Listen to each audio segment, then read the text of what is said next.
Belajar filsafat atau hikmah adalah salah satu uh, penunjang yang sangat penting bagi pengetahuan kita tentang hakikat ketuhanan. Karena uh, melalui filsafat kita bisa mengenal hakikat segala sesuatunya. Di dalam kehidupan kita selalu memang ada yang disebut dengan panggung dan di belakang panggung, di depan layar dan di belakang layar. Di dalam ilmu politik pun juga begitu. Jadi kalau kita bicara politik, kata para ahli politik, jangan kita percaya dengan yang kelihatan di panggung. Karena politik itu justru yang berada di belakang panggung. Jadi yang namanya politik adalah yang terjadi di belakang panggung. Jadi jangan kita percaya apa yang ada di panggung, yang kelihatan di depan. Jadi yang kelihatan di depan itu hanyalah merupakan sesuatu yang sudah diatur di belakang panggung. Kalau bahasa sandiwaranya, itu hanya tinggal melakoni saja. Itu sudah diatur di belakang. Pemain catur politik itu ada di belakang layar, ada di belakang panggung. Yang kita masyarakat tonton itu adalah yang kelihatan di panggung. Nah, oleh sebab itulah harus dipahami bahwa politik itu adalah tidak bisa hanya melihat di depan panggung saja. Nah, hal yang sama terjadi pada kehidupan kita secara keseluruhan. Ada lahiriah dan ada batinia. Kita tidak bisa memahami sesuatu dengan benar apabila kita hanya bertumpu pada yang nampak saja. Ada dua kelemahan utamanya. Yang pertama adalah yang nampak itu selalu tidak selamanya mencerminkan yang batin. Yang kedua, alat pengetahuan kita untuk memahami yang nampak, yaitu panca indera, juga memiliki kekurangan-kekurangan. Sering kita katakan di sini bahwa setiap anggota panca indera kita atau salah setiap alat indera kita itu selalu memiliki kekurangannya masing-masing. Mata misalnya tidak bisa untuk mendengar, mata tidak bisa untuk merasakan pahit dan getirnya sesuatu. Untuk mendengar jangan pakai mata, itu mata tidak sanggup. Kalau mau mendengar pakainya telinga. Ya. Tapi telinga tidak bisa mengetahui warna-warni. Jadi telinga kita tidak bisa mendeteksi warna-warni, warna putih, kuning, merah, hijau, dan sebagainya. Yang bisa menjangkau itu adalah mata kita. Nah, begitulah seterusnya. Kalau kita ingin mengetahui pahit, manis, dan pedasnya sesuatu, ya jangan pakai kuping, juga jangan pakai mata, tapi pakai alat yang lain yaitu lidah. Lidah kita disertai dengan reseptor-reseptor untuk mendeteksi pahit, manis, dan eh, asamnya sesuatu, kecutnya sesuatu. Jadi masing-masing punya alatnya. Untuk mengetahui dingin tidaknya sesuatu ya pakai kulit. Ya. Makanya kalau kemudian dingin sekali dan kemudian kita pakai selimut, itu tidak berasa dingin. Kenapa? Karena tidak bersentuhan dengan kulit kita lagi. Jadi yang merasakan panas, dingin itu adalah kulit kita. Panca indera kita namanya kulit. Nah, jadi jemaah sekalian yang berbahagia itu masing-masing punya fungsinya dan sekaligus keterbatasannya. Dan karena masing-masing panca indera kita punya keterbatasannya, ya berarti bahwa kita tidak bisa mengetahui hakikat sesuatu hanya dengan menggunakan alat yang digunakan melihat yang nampak saja, karena alat itu saja memiliki keterbatasannya masing-masing. Seperti itu. Dengan demikian, kita butuh pengetahuan filsafat untuk mengetahui hakikat segala sesuatu. Mengetahui hakikat segala sesuatu butuh filsafat. Karena filsafat itu dibantu terutama oleh indera yang keenam, yaitu akal pikiran. Penggunaan akal pikiran di dalam memahami sesuatu lah yang kemudian disebut dengan burhan. Jadi kata burhan itu dalam menggunakan akal pikiran. Mari kita masuk ke buku untuk meneruskan pembahasan kita pada sore hari ini.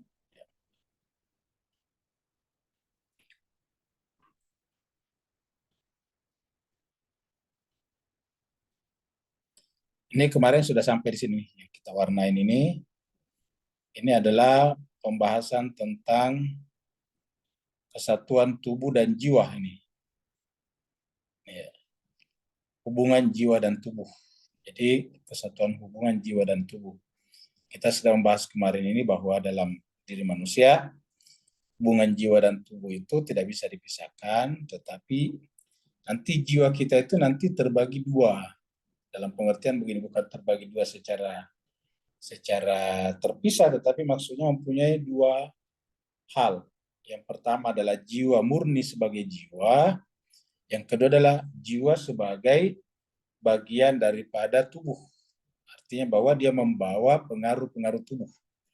Karena tubuh kan berhubungan dengan jiwa. Yang namanya berhubungan pasti ada relasinya, hubungannya, pengaruhnya, ada efeknya. Contohnya saja, kita di luar ini panas kan begitu. Tapi kalau kita celupkan telunjuk kita ke dalam air, telunjuk kita itu menjadi rasa dingin. Telunjuk kita. Kenapa? Karena bersentuhan dengan air. Jadi bersentuhannya telunjuk dengan air menyebabkan telunjuk kita itu menerima pengaruh daripada air, yaitu rasa dingin, basah. Nah, hal yang sama terjadi pada jiwa. Jadi kalau kita gambarkan jiwa kurang lebih seperti ini, Mas sekalian. Jadi kalau kita di sini wilayah.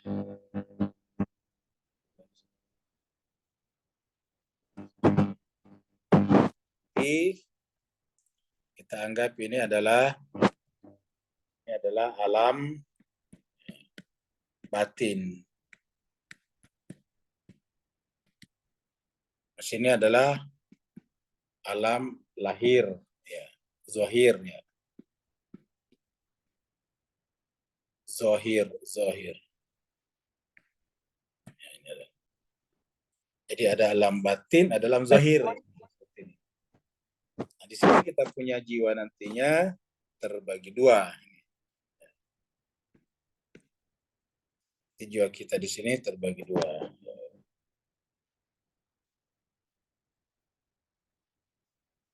Ya.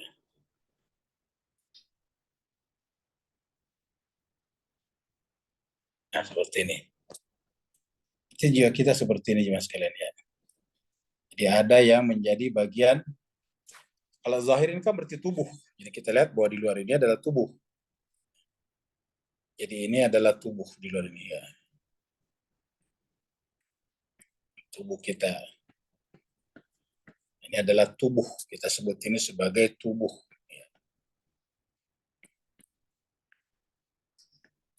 Tubuh jasmani. Gitu, luar sini.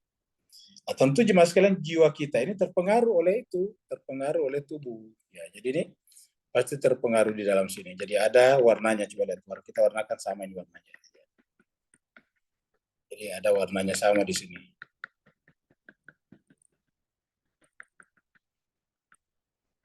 Ya.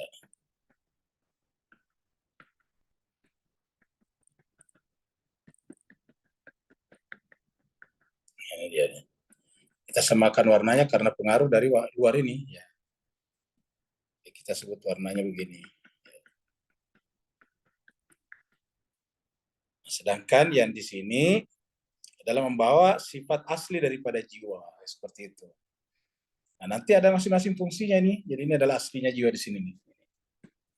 Aslinya nih hakikatnya. Jadi asli ya, sifat jiwa. Ya.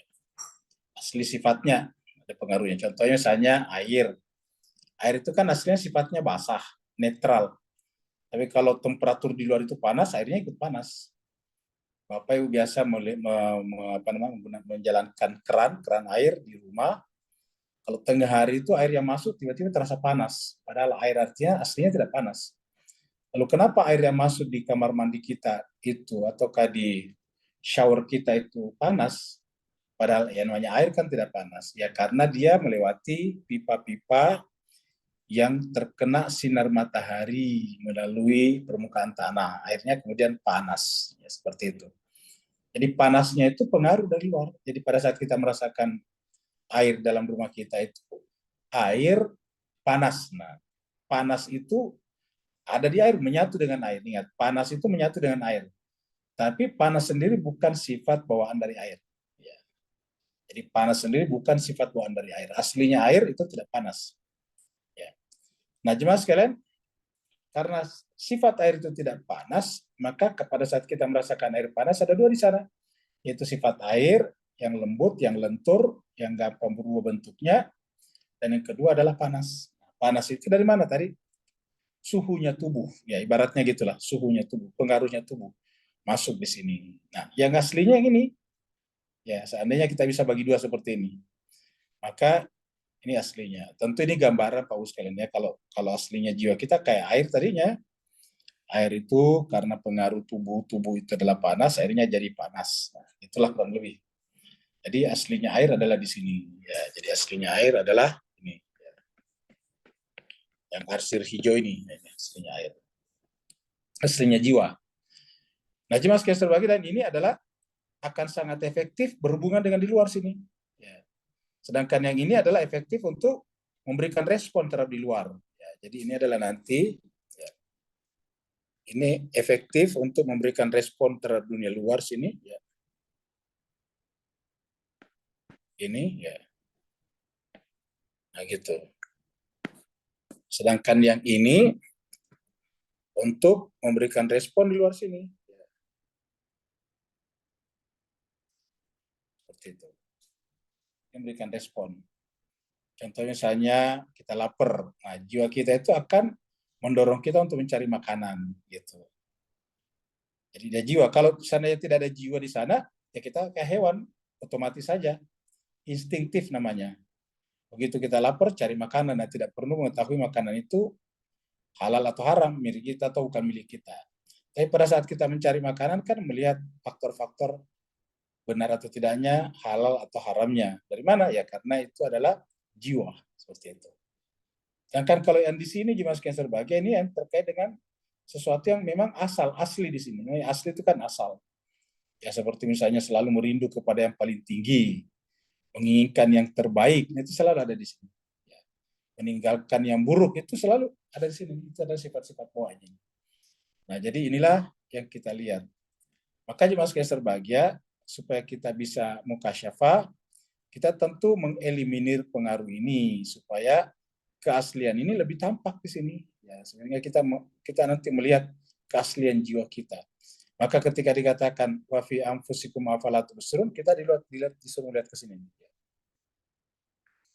Afi anfusikum afala tubsirun berarti di sini nih. Ya, diri kita suruh lihat ke sini. Ya. Suruh lihat ke sini. Ya. Kita melihat diri kita, ini kita bukan keluar sini, di yang hijau nih. Ya. Wa fi anfusikum afala tubsirun. Kenapa? Karena dia dalam diri kita ini secara keseluruhan. Ya, karena secara keseluruhan ada diri kita. Nah, jadi ini diri kita secara keseluruhan namanya. Nah, ini aja ya. Nah, sekarang kita simpulkan dulu pembahasan ini, baru kita lanjut lagi. Jadi ini kemarin pembahasan kita, hubungan jiwa dan tubuh. Nah, kesimpulannya ada di sini nih. Ya. Ini dia. Jiwa, oleh karena itu, mempunyai dua alam sehubungan dengannya. Jadi jiwa oleh karena itu mempunyai dua alam sehubungan dengannya. Yang satu muncul dari hakikatnya sendiri, ini mempunyai dua. Jadi kita lihat di sini jelas sekalian ya. Ini ada dua di sini. Ada dua di sini. Ya, yang satu muncul dari hakikatnya sendiri. Jadi yang pertama muncul dari hakikatnya sendiri. Satu muncul dari hakikatnya sendiri. Dan yang kedua,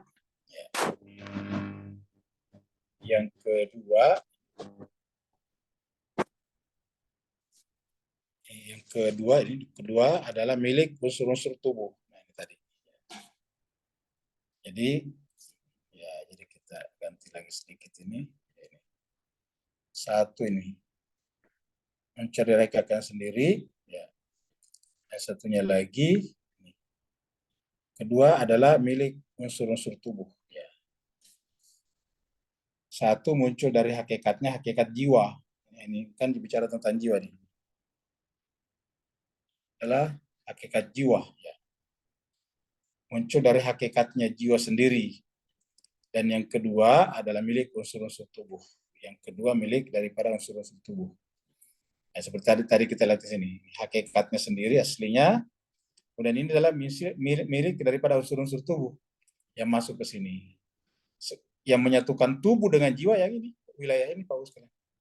Yang menyatukan tubuh dengan jiwa wilayah ini, yang menyatukan jiwa dengan yang ilahi, yang malakuti, ya ini. Ya gitu. Jadi melalui ini kita akan menyatu dengan alam materi, melalui ini kita menyatu dengan alam non-materi. Ya. Jadi dengan ini kita berhubungan dengan alam tangible, dan ini adalah alam yang tangible, yang intelligible, yang di sini. Jadi itulah pembahasan. Jadi kita punya tubuh seperti ini. Nah, jemaah sekalian, sayangnya kita manusia ini berdasarkan informasi dari Al-Quran, banyak yang membatasi dirinya pada ini, sehingga hanya di sini saja, jiwanya jiwa ini saja. Jiwa melayani tubuh. Nah, jadi jiwa yang melayani tubuh saja. Padahal aslinya jiwa di sini yang melayani alam samawi, alam langit, alam ilahiyah. Nah, seperti itu. Nah, inilah hakikat diri kita. Maka tadi katakan, kalau dikatakan kenapa tidak melihat ke dalam dirimu, ini maksudnya diri kita melihat diri kita. Wa fi anfusikum afala tubsirun. Ya. Jadi ini adalah objeknya. Yang ditanya di sana, yang ditanya di sini adalah diri kita, untuk melihat diri kita di sini, objek di sini. Objek sebagai objek. Wa fi anfusikum afala tubsirun. Jadi ini sama dengan ini. Diri kita dilihat, disuruh melihat diri kita. Wa fi anfusikum afala tubsirun. Kalau kita berdoa, yang menganiaya diri kita ini, Rabbana zalamna anfusana wa illam taghfir lana wa tarhamna lanakunanna minal khasirin. Jadi nanti dosa-dosa kita itu tercover, terekam di sini. Ya. Yang menjadi penyebab kita menjadi terhijab namanya di sini, karena kita percaya hanya inilah jiwa, tidak ada di sini lagi. Nah, sementara aslinya ada di sini, dan kita harus melakukan penetrasi dari sini ke sini. Penetrasinya dari sini ke sini. Seperti itu. Nah, jadi saya kira jelas Pak melalui gambar ini. Ya. Nah, jadi kita lihat lagi. Jiwa karenanya mempunyai dua alam sehubungan dengannya. Yang satu muncul dari hakikatnya sendiri, dan yang kedua adalah milik unsur-unsur tubuh. Ya. Yang pertama, yaitu hakikatnya sendiri ini, digunakannya dengan ketaatan bebasnya. Jadi ketaatan kepada Tuhan dengan bebas. Ada ketaatan karena bebas. Kan ada ketaatan tidak bebas, seperti tumbuh-tumbuhan, hewan-hewan. Ketaatan tidak bebas. Ya. Dalam Al-Quran kan dikatakan mereka semuanya taat, bertasbih. Sabbahalillahi ma fis samawati wal ardh, artinya bertasbih. Apa di langit dan di bumi, kata bertasbih di situ adalah bermakna juga taat kepada Rabb-nya. Ya. Tapi ketaatan itu bukan ketaatan bebas. Kenapa? Karena tidak punya pilihan selain taat. Ya. Tidak ada pilihan selain taat. Disebut pilihan bebas kalau ada kebalikannya, ya, dan bisa dipilih juga. Walaupun ada kebalikannya, tapi kalau tidak bisa dipilih, ya bukan pilihan bebas namanya. Pilihan bebas itu adalah kita selain yang di depan, diberikan juga yang di belakang. Kira-kira gitulah. Selain yang di kiri, berikan juga yang di kanan. Baru kemudian kita diberikan kebebasan untuk memilihnya. Ada yang benar, ada yang salah, dan kita diberikan kebebasan untuk memilihnya. Ada yang hak, ada yang batil, dan kita diberi kebebasan untuk memilihnya. Jadi itulah yang disebut dengan kebebasannya ini, ketaatan bebasnya. Dan yang kedua, melawan suatu resistensi tertentu. Melawan, ingat kata resistensi itu mempertahankan diri, respon. Resisten ini kalau bahasa Inggrisnya adalah mukawamah. Di kelompok resisten di Timur Tengah itu namanya mukawamah. Di Hamas itu singkatan dari Haraka Al-Mukawamah Al-Islamiyah. Jadi Haraka Al-Mukawamah Al-Islamiyah. Ini Haraka itu ada di sini nih. Kalau tidak salah tadi ada di sini. Ini Haraka ini. Ini ada kata Haraka di sini. Haraka Al-Mukawamah Al-Islamiyah. Haraka itu gerakan perlawanan Islam. Namanya Hamas. Hamas, haknya Haraka, maknya Mukawamah, S-nya adalah Islam. Haraka Mukawamah Al-Islamiyah. Hamas namanya. Tapi intinya Haraka artinya gerakan. Ya, jadi Ada ketabes. Dan yang kedua melawan suatu resistensi, gerakan bebas ini, menentang ataukah melawan sesuatu. Jadi inilah. Jadi ada ketaatan bebas dan ada resisten melawan sesuatu. Ini yang kedua ini miliknya unsur-unsur itu. Jadi jiwa sebagai bagian dari tubuh adalah, ataukah jiwa merupakan ekstensi daripada tubuh, itu adalah fungsinya ini memiliki melakukan perlawanan ya, terhadap apa yang bisa mencari ancaman terhadap tubuh. Nah, itu namanya perlawanan. Nah sekarang kita masuk ke nomor 15 ini, prinsip ke-15 ya. Jadi kita masuk ke prinsip 15 yang kita hapus dulunya. Jadi ini adalah mengenai kesatuan tubuh dan jiwa dalam bola-bola langit. Ya, jadi jemaah sekalian, kata-kata tubuh di sini kita lihat di sini. Ya. Kata-kata tubuh di sini, ini kata-kata tubuh ini. Tubuh. Ya, ini kita besarkan. Ya, tubuh. Ya. Jadi kata-kata tubuh di sini ya, sama dengan sama dengan yang zahir di sini ya. Ya, jadi kesatuan tubuh yang zahir ya. Jadi adalah yang zahir di sini nih. Soal yang zahir ini. Ya.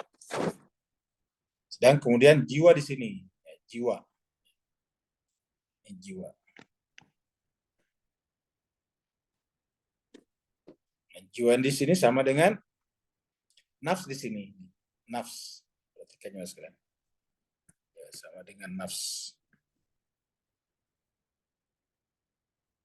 Ya, nafs. Nafsahu. Jiwa. Ya.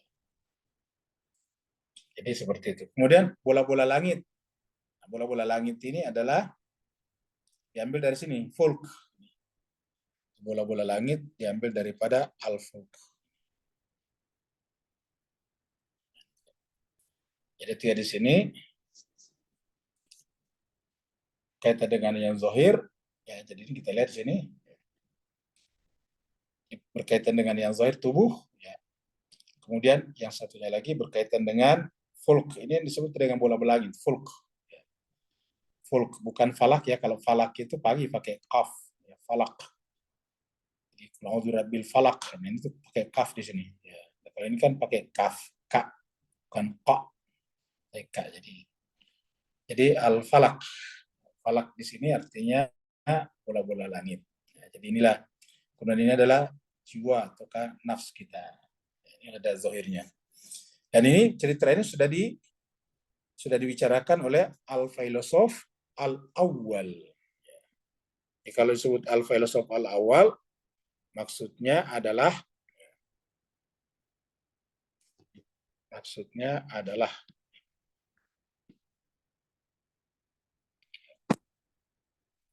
kalau itu yang dipakai maksudnya adalah Aristoteles ya. Ini adalah maksudnya Aristoteles.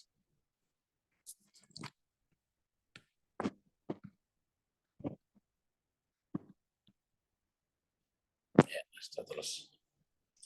Al-filosof al-awwal. Ya. Jadi kita ketemu di sini nih. Ya. Jadi berdasarkan dalam kurung pengenalan bahwa alam adalah juga salah satu kekuatan jiwa tadi di atas tadi pembahasan kita tadi tentang ini ya, tentang ini tadi nih, jiwa salah satu kekuatan dari tubuh ini ya. Jadi jiwa yang ini merupakan salah satu kekuatan daripada tubuh karena memberikan respon ya.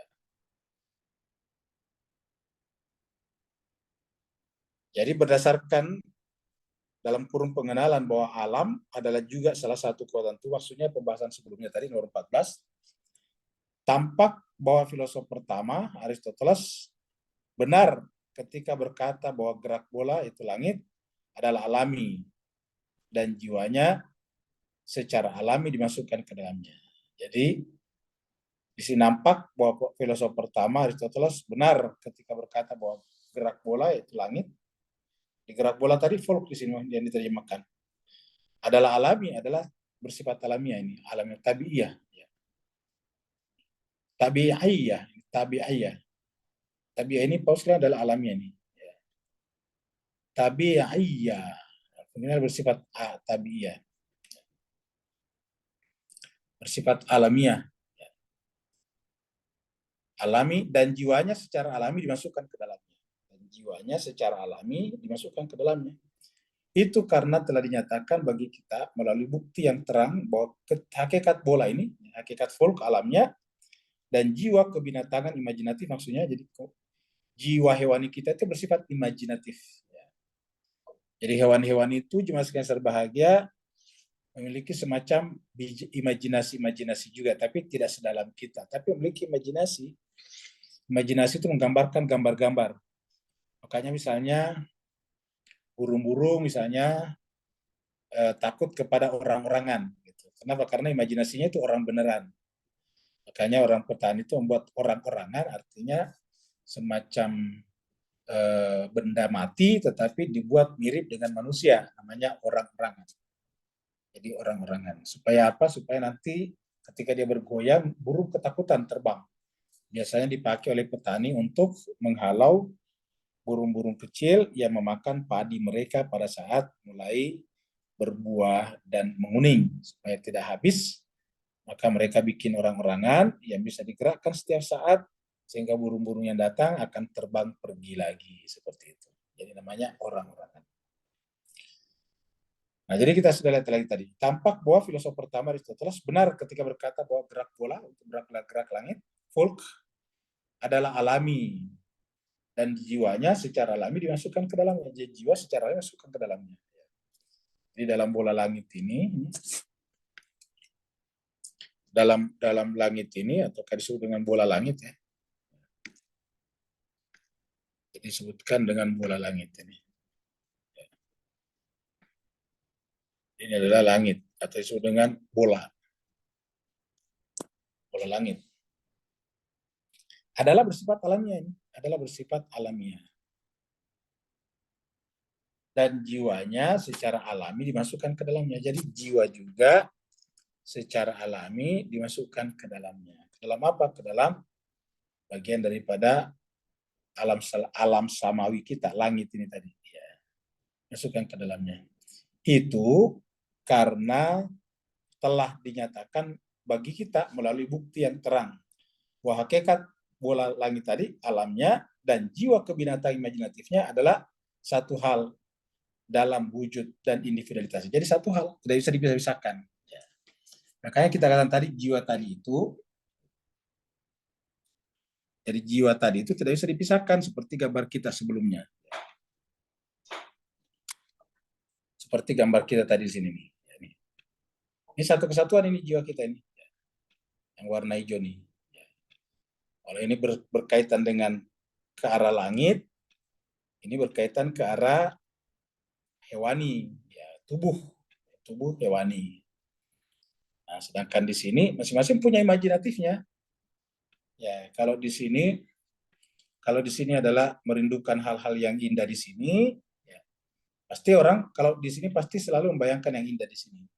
Suatu saat bisa beli mobil yang bagus, rumah yang bagus, kan gitu. Pekerjaan yang bagus, yang cantik, yang indah, pasti begitu. Tidak ada orang berpikir suatu saat saya bisa membeli gubuk yang reok, enggak ada. Pasti selalu orang imajinasinya ke atas, berharap nanti akan punya rumah. Kenapa? Kenapa kok imajinasi? Karena sama-sama di sini nih, cuma di sini karena berkaitan dengan tubuh ya imajinasinya ke arah situ. Ya. Membayangkan suatu saat punya rumah, bayangkan suatu saat punya uang yang banyak, kendaraan yang banyak dan seterusnya. Sedangkan di sini ya imajinasinya apa? Imajinasinya ini adalah imajinasi kesempurnaan. Ya. Andaikan dia menjadi orang paling pintar, orang yang paling baik, orang yang paling pokoknya semua banyak sini. Makanya kalau kita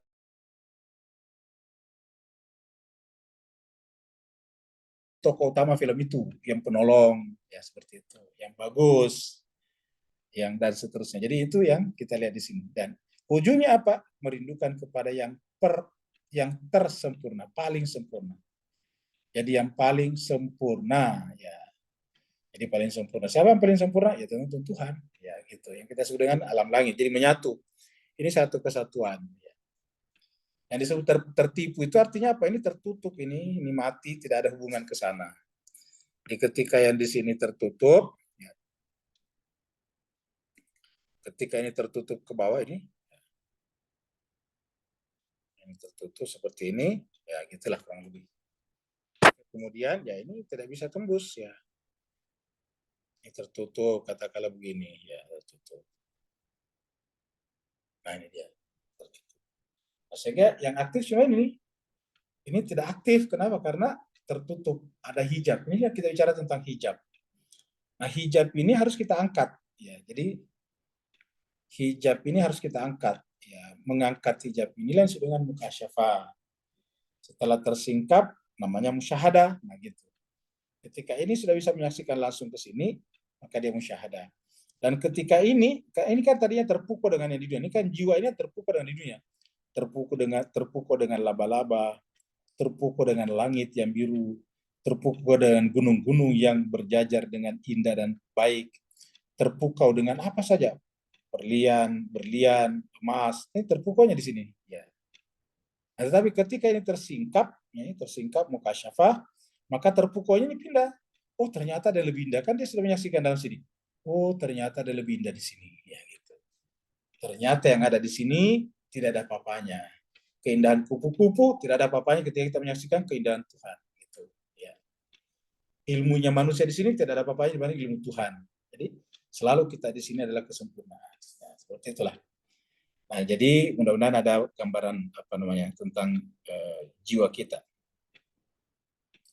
Jadi kita ulangi lagi tadi. Itu karena telah dinyatakan bagi kita melalui bukti yang terang bahwa hakikat bola ini, maksudnya tadi folk, alamnya, dan jiwa kebinatang imajinatif. Jadi ingat kalau dikatakan jiwa kebinatangan, jiwa imajinatifnya adalah satu hal dalam wujud dan individualitasnya. Adalah satu hal dalam wujud dan individualitasnya.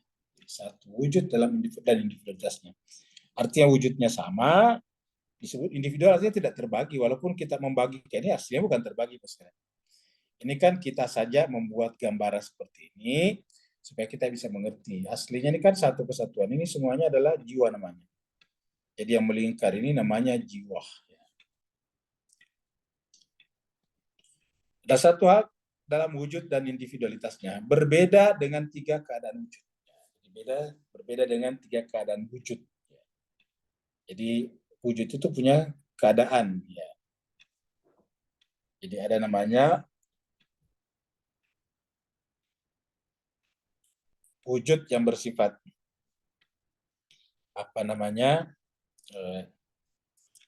material, ada imaterial, dan ada intelektif murni. Ini yang paling tinggi. Jadi tiga keadaan wujud. Tiga keadaan wujud. Tiga keadaan wujud. Dan di sini disebutkan dua di sini, ya.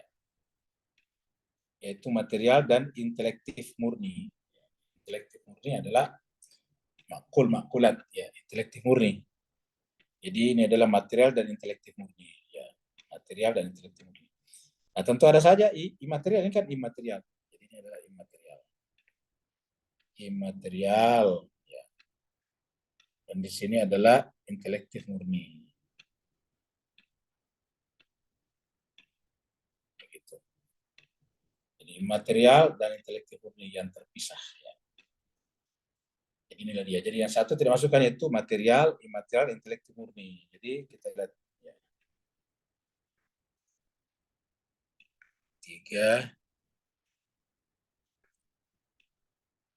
Tiga keadaan wujud. Tiga keadaan wujud. Oh, ini tidak baik ya. Tiga keadaan wujud.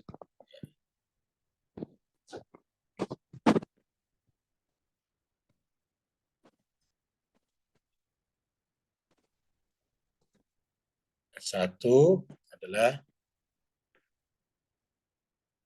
ya kita jangan, supaya tidak kacau dengan wujud mungkin dan sebagainya, kita jangan pakai wujud ya, keadaannya saja ya. Yang pertama adalah keadaan wujud yang bersifat material ya. Material. Yang kedua adalah keadaan imaterial, ini imaterial.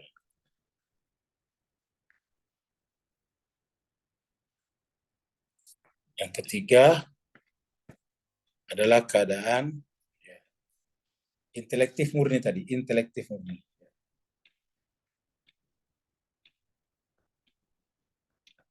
Murni. Ya. Intelektif murni. Jadi 3 hal. Material, imaterial, intelektif murni, ini yang paling tinggi dia. Jadi material, ya, jadi kalau kira-kira kita bisa katakan yang material itu adalah di luar, ya, wujud material kita tadi sini. Tadi. Nah, ini tadi ya. Ini ada di atas. Ini adalah di luar, ini adalah keadaan imaterial murni. Imaterial murni sini. Maaf, material murni, ini material murni tubuh. Ini adalah tubuh dan alam itu material murni. Sedangkan di sini ini yang begini nih. Jadi yang tadi ulangi, yang ini adalah material murni. Ya, berarti ini kan. Berarti ini material murni. Material ini di sini. Terus yang ini nih, yang bintik-bintik merah imaterial. Kemudian yang intelektif murni yang ini nih. Ya. Inilah intelektif murni. Ya. Jadi intelektif murni di sini artinya bahwa tanpa menggunakan dipandu oleh akal, panca indera dia bisa bekerja. Intelektif murni, yaitu adalah berhubungan dengan di atas ini. Ya, inilah intelektif murni. Jadi tanpa ada hal-hal yang datang dari tubuh, dia bisa bekerja sendiri. Dan disinilah letaknya fitrah yang dikatakan bahwa pada diri manusia itu ada fitrah. Fitrah Allah allati fataran nas alaiha. Makanya Bapak Ibu sekalian, kita masih ingat yang kita posting di grup Tadabur ya. Apa tulisannya Paul ini nih ya. Paul Williams ya. Masih ingat Pak ya? Paul Williams ini yang adalah pemikir Inggris ya. Paul Williams, pemikir Inggris yang mengatakan bahwa Yesus kan, kata-katanya ya. Jesus didn't preach ya. Christianity ya. Christianity mana ini ya.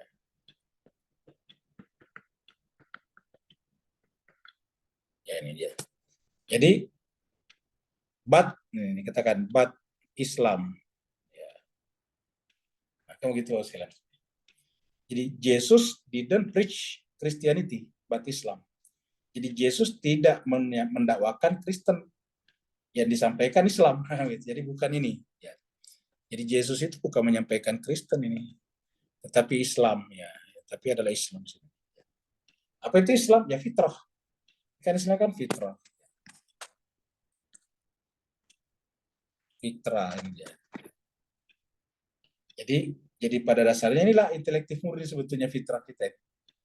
Nah, jadi nabi-nabi termasuk Nabi Isa, Yesus di sini adalah sebetulnya mengajak kita masuk ke intelektif murni. Karena inilah yang membuat kita menyatu dengan Dia. Menyatu dengan Dia.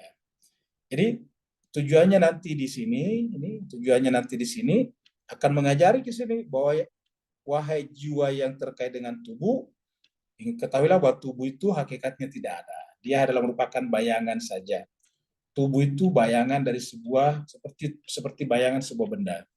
Kita tahu bahwa yang namanya bayangan sebuah benda, ya kan hakikatnya tidak ada. Mana buktinya? Benda bisa tetap ada tanpa bayangan. Tapi bayangan tidak bisa ada tanpa benda. Gitu. Jadi benda tetap bisa ada walaupun tidak ada bayangan. Tetapi bayangan tidak bisa ada kalau tidak ada bendanya. Ya, seperti itu. Jadi hubungan benda apa dan yang laku digunakan memberikan efek kepada kita itu adalah bendanya, bukan bayangannya. Misalnya bisa dimakan, bukan bayangannya, tapi bendanya, pohonnya. atau buahnya dari pohon. Tapi bayangan buah pohon ya tidak bisa dimakan. Karena tidak bisa dimakan ya tidak bisa memberikan efek, tidak bisa membuat kita kenyang, tidak bisa mengobati penyakit kita misalnya seperti itu. Kenapa? Karena dia bayangan, hakikatnya tidak ada sebetulnya. Nah, jadi inilah apa namanya kondisi daripada jiwa ini. Jadi ini mengajarkan ini bahwa tujuannya disuruh masuk ke sini supaya dia belajar dari sini. Supaya disampaikan bahwa woi jiwa itu yang di sekitar kamu yang pengaruh pada kamu itu adalah pengaruh tubuh. Ingat, keindahan tubuh yang kau lihat itu hakikatnya tidak ada. Kenapa? Karena itu hanyalah seperti bayangan saja. Nah, para nabi dan rasul bagaimana? Kalau para nabi dan rasul inilah yang tidak ada, ini titik-titik ini tidak ada. Jadi pengaruh tubuhnya itu tidak ada. Karena pengaruh tubuh inilah yang bisa menjelma menjadi hawa. Jadi ini bisa menjelma menjadi hawa. Sedangkan nabi itu tidak lagi berkata berdasarkan hawanya. Coba kita lihat di sini. Jadi kita pertegaskan kembali surat An-Najm, surat 53. Ya, ini dia. Ma dhalla sahibukum wa ma gawa. Jadi Allah mengatakan sahabatmu itu tidak sesat. Ma dhalla sahibukum wa ma gawa. Kalau kita gunakan ayat ini untuk menjelaskan surat Ad-Duha, berarti dhalla di dalam surat Ad-Duha itu bukan sesat. Ya, kan dalam Al-Quran dikatakan wa wajadaka dhallan fahada, kan begitu. Wa wajadaka dhallan fahada, wa wajadaka ailan fa'agna, kan begitu. Di surat Ad-Duha. Di sini katakan kata dhalla. Kalau di surat Ad-Duha kita sandingkan dulu biar kita bisa bandingkan. Ya. Surat Ad-Duha. Ya. Ya, Ad-Duha. Kita di sini nih. Ya. Wa wajadaka dhallan, ini dia, dhallan. Ini dhallan, di sini juga dhalla. Ya, bedanya kalau di sini dhallan ini adalah isim, kata benda. Kalau ini adalah kata kerja di sini. Ini verb ini. Fiil. Ini adalah fiil ini. Verb. Dhalla itu adalah verb. Ya. Ini failnya, sahibukum. Jadi sahabat kamu yaitu Nabi Muhammad tidak dhalla, sesat. Wa ma gawa, dan dia tidak juga keliru. Jadi gawa di sini juga adalah fiil juga, seperti ini fiil. Ya. Ini failnya, pelakunya sahibukum. Jadi kita bisa artikan bahwa sahabat kalian itu yaitu Nabi Muhammad bukanlah tidaklah tersesat dan tidak pula keliru. Ya, tidak mungkin sesat dan tidak keliru. Kenapa? Karena salah, sesat dan keliru itu berasal dari sini nih. Nah, kita sesat di sini dan keliru di sini. Apabila kita tertutup tadi di sini, kita bisa keliru, sesat dan keliru. Ya, kenapa? Karena kita perhatikan di luar, sedangkan di luar tadi itu hakikatnya tidak ada. Ya, jadi hakikatnya tidak ada. Maka orang yang di luar situ adalah bisa sesat dan bisa keliru. Sedangkan Nabi Muhammad madalla sahibukum wa magawa. Lalu apa? Wa ma yantiqu anil hawa. Wa ma yantiqu anil hawa, dan dia tidaklah berbicara anil hawa, berdasarkan hawa nafsunya. An itu berdasarkan, kita tidak saya berdasarkan. Nabi tidak pernah berbicara berdasarkan hawa nafsunya. Kecuali bahwa tiadalah lain, huwa dia yang dibicarakan, illa tiadalah dia kecuali. Tiadalah dia illa, tiadalah dia pembicaranya illa kecuali. Wahyun yuha, wahyun yuha, wahyu yang diwahyukan. Jadi wahyu yang diwahyukan. Lalu bagaimana dengan tadi di sini kata sesat? Ya. Wajadaka dhallan fahada. Artinya apa? Bahwa hakikatnya kita manusia seperti yang lain, bayangan. Namanya bayangan tidak ada, sesat dalam pengertian tidak ada. Ya. Wajadaka dhallan, jadi kita manusia ini hakikatnya tidak ada. Fahada, lalu berikan petunjuk. Bagaimana cara memberikan petunjuk?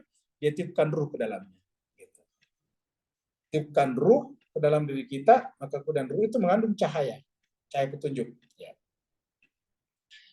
Jadi ditunjuk, kalau jadi dalam diri kita itu ada petunjuk. Ya, ketika Allah mengatakan kami berikan kepadanya petunjuk, itu maksudnya di sini. Saya di sini nih. Ya, di dalam surat 76. Ini dia nih. Ya. Inna hadai di sini. Inna hadaina, sungguhnya kami memberikan petunjuk kepada manusia itu jalan yang benar.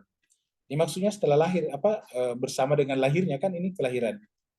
Nih.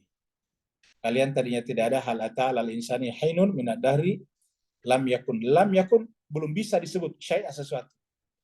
Lam belum yakun menjadi sesuatu mazkura yang bisa disebut. Belum menjadi sesuatu yang bisa diberi nama. Belum menjadi sesuatu yang bisa diberi sesuatu. Tandakah, namakah, istilahkah, termakah, tidak bisa. Lam yakun syai'an mazkura. Baru kemudian Allah ciptakan kita ini, baru kemudian inna hadainahu, kami berikan hidayah padanya. Inilah dia. Hidayah inilah yang disebutkan di sini tadi. Hada, jadi gitu. Jadi kita aslinya itu adalah benda mati. Benda mati itu ya tidak bisa melihat kiri dan kanan. Kata-kata dalla itu artinya tidak bisa melihat kiri kanan. Nah, sampai kita lahir sebagai manusia apa ada? Nah, bedanya apa? Bedanya Nabi itu tidak pernah terpengaruh oleh ini tubuhnya. Kalau kita kan terpengaruh di sini.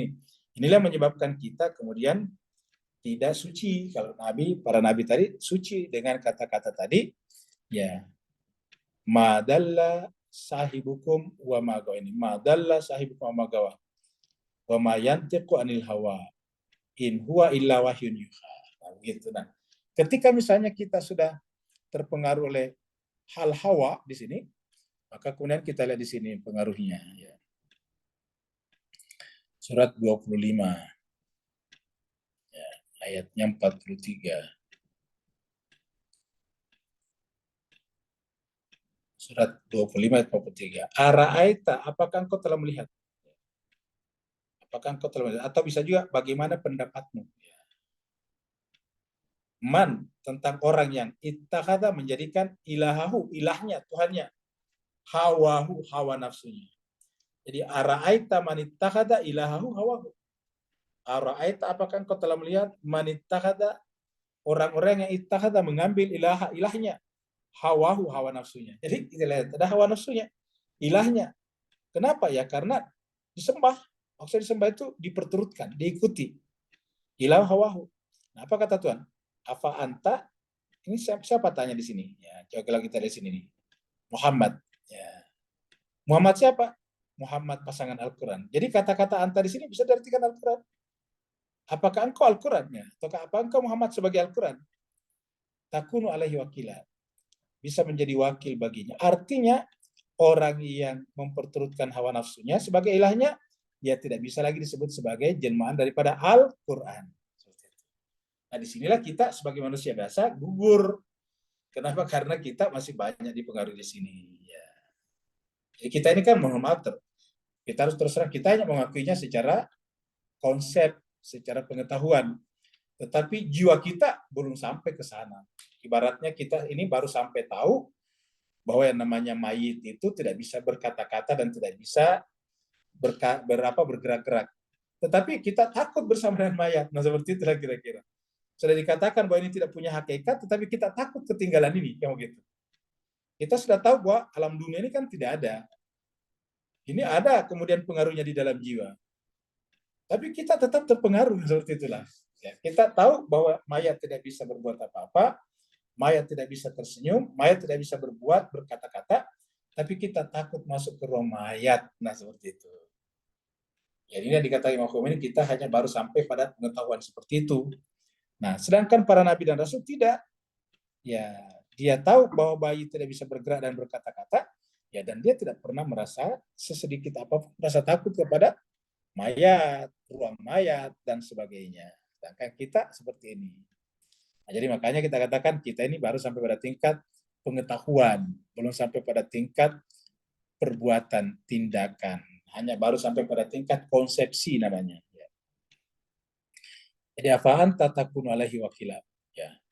Pantaskah engkau Muhammad menjadi wakil baginya? Afaan tatakun alaihi wakila. Apakah engkau Muhammad atau Al-Quran menjadi wakil baginya? Alaihi wakila. Ya. Ataukah tasabu kamu menyangka, kamu mengira anna bahwasanya aksarahum kebanyakan mereka ya yasmaun mau mendengar au yakilun atau menggunakan akalnya coba. Mau mendengar dia mau mengaji, mau belajar, mau mendapatkan masukan. Au yakilun ataukah menggunakan akalnya. Am tasabu anna aktsarahum yasmaun au yakilun. Aktsarahum yasmaun au yakilun. Ingat mas sekalian, kita sudah terangkan kalau di tengah anna itu di tengah-tengah, kalau di awal inna sama saja. In huwa, in hum, tiadalah mereka itu illa kecuali kalanam. Kalau Nabi Muhammad tadi, in huwa illa wahyu. Ya kamu gitu, perhatikan mas sekalian. Kalau Nabi Muhammad tadi di sini nih, coba lihat. Ya, mana tadi? Oh, bukan ini tadi nih. Ya, ini najam ya. In huwa, ini in huwa illa, kamu gitu. Kalau Nabi Muhammad kan ini wa ma yantiqu anil hawa in huwa illa wahyun yuha. Tapi kalau kita, nah kalau kita ini dia nih, in home-nya kan karena banyak, huwa satu Nabi Muhammad. Kalau kita ini kan kita. Tiadalah manusia itu orang-orang kotor seperti kita ini, illa kecuali kal anam seperti hewan ternak. Ya. Balhum adal bakal lebih sesat lagi. In hum illa kal anam balhum adal. Tiadalah mereka itu kecuali seperti hewan ternak bakal lebih sesat lagi. Tetapi diumpamakan sebagai hewan ternak masih bagus, ya. Masih bagus. Ada yang lebih fatal, apa? Ya diibaratkan sebagai anjing. Ada seperti itu. Ya. Ada diibaratkan sebagai anjing dalam Al-Quran. Jadi inhum illa kal an'am, masih seperti hewan ternak. Ya. Siapa yang diumpamakan seperti anjing dalam Al-Quran? Orang yang punya pengetahuan agama, tetapi yang dikejar-kejar dunia. Nah itu kata Al-Quran itu Pak Ustaz. Ya. Coba kita buka dalam surat Al-Hajj. Surat Al-Araf ini. Ya.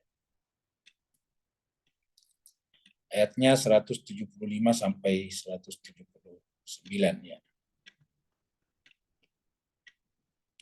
175 ini. Watlu ceritakanlah Muhammad alaihim kepada manusia naba'a berita. Naba'a berita. Alladzi yang atainahu, yaitu tentang orang yang, berita tentang orang yang atainahu kami berikan kepadanya ayatina, ayat-ayat kami. Perhatikan mas kalian, ayat kami. Jadi ceritakanlah Muhammad tentang berita tentang orang yang kami berikan kepadanya ayatina. Dia punya pengetahuan agama, pengetahuan ayat Al-Quran, Islam. Tapi apa yang dilakukan? Fansalahah. Tapi dia menyimpang. Dia menyimpang dari ajaran Al-Quran, ayat tersebut, agama tersebut, atau kitab suci tersebut, kalau semua agama samawi. Jadi, atainahu ayatina, kami berikan kepadanya ayatina, tetapi fansalahah. Ya, dia naslah, insalahah.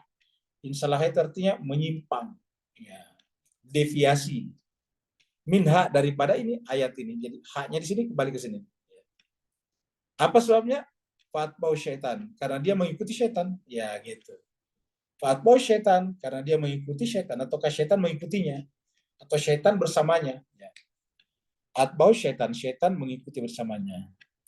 Fakana minal gawin, maka dia termasuk gawin ini. Siapa gawin ini? Tadi di sini. Ini, gawa tadi di sini nih. Nih. Ya, gawa.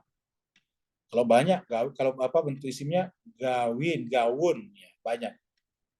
Ini adalah gawa, gawan. Kalau isim, kalau ini kan kata kerjanya, fiilnya. Jadi sama dengan ini nih. Ya. Gawin. Fakana minal gawin. Ya, ini adalah orang yang diberikan kitab suci. Kenapa kira-kira? Nah, ini dia.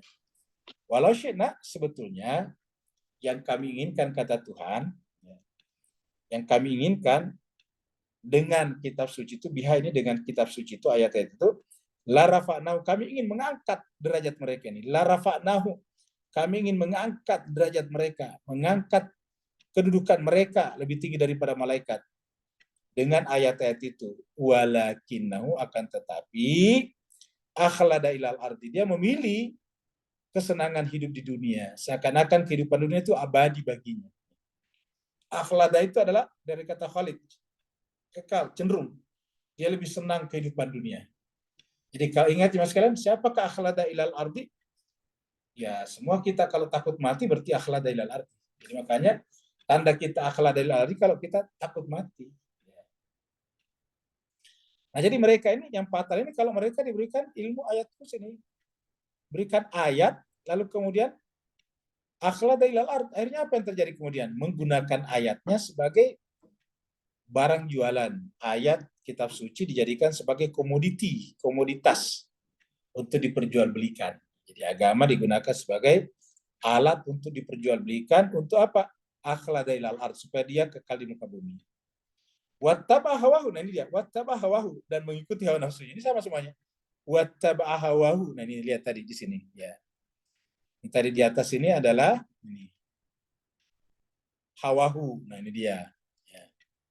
Kemudian apa namanya, linsan tadi ini adalah hawa, ini dia hawa. Wa ma yantiqu anil hawa. Nabi Muhammad kita mak, kalau kita kan tidak ada maknya, hawa. Kalau kita ini kan yantiqu anil hawa, kalau Nabi kan mak yantiqu anil hawa. Kalau kita ini tidak ada maknya, tetapi yantiqu anil hawa. Yantiqu kalau kita ya, tapi kalau Nabi mak yantiqu anil hawa. Seperti itu. Nah, jadi kalau Nabi Muhammad itu adalah yantiqu anil ma yantiqu anil hawa, kalau kita yantiqu anil hawa ini, hawa.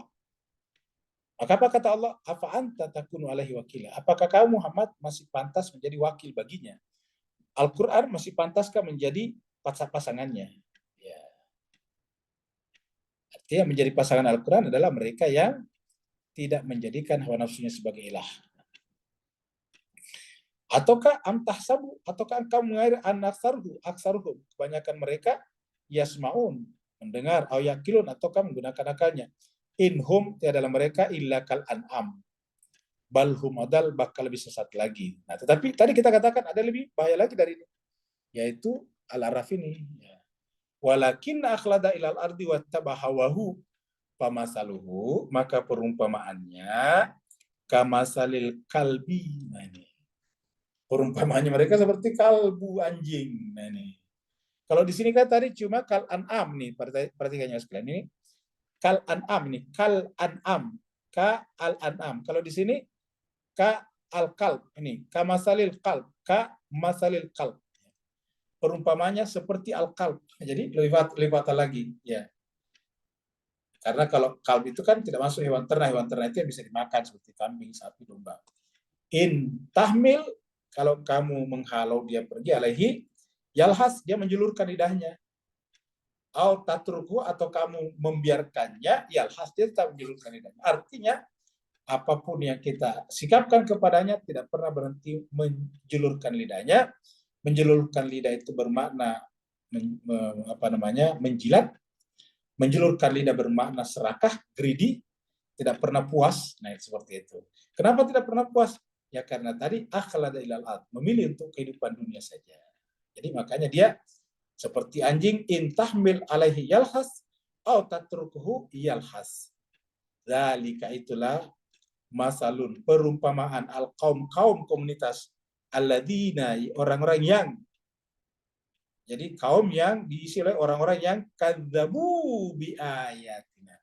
Jadi hakikatnya walaupun dia menyampaikan ayat, menyampaikan Al-Quran, menyampaikan agama, tetapi kalau dia akhlada ilal ardi, maka pada dasarnya dia adalah kadzabu bi ayatina. Hakikat jiwanya adalah mendustakan ayat kami. Kadzabu bi ayatina.